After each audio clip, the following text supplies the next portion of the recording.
If you are salaried, the budget does not increase your income tax under the proposed slabs, but it also does not give the same relief to everyone. If your taxable salary is up to 50,000 rupees a month, you remain outside the income tax net. If you earn 100,000 rupees a month, your monthly income tax stays around 500 rupees.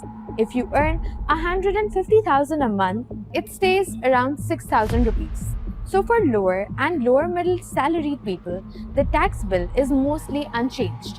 No extra tax, but no major new relief either. The relief starts after annual taxable income crosses 2.2 million rupees. That is roughly 183,000 rupees a month. For example, someone earning 200,000 rupees a month saves about 500 rupees in tax. At 250,000 rupees a month, the saving is about 2,000 rupees.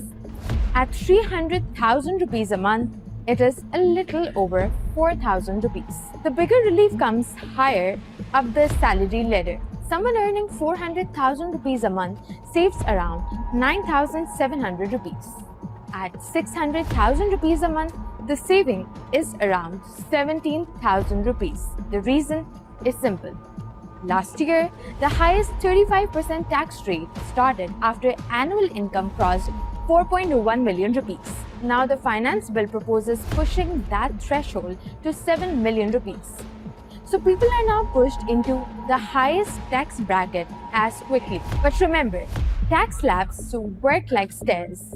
If you enter the 35% bracket, your whole salary is not taxed at 35%. Only the income above that threshold is taxed at 35%. There is also another change for very high earners.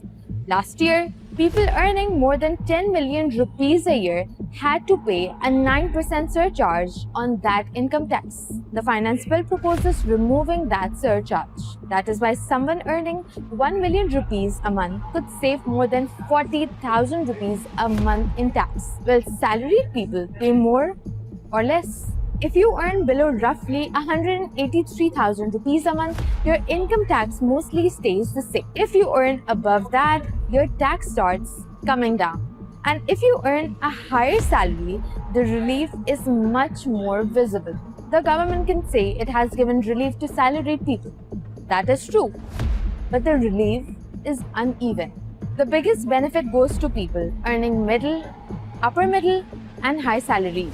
For many households, especially those dealing with rent, school fees, electricity bills, and food prices, the tax cut may help.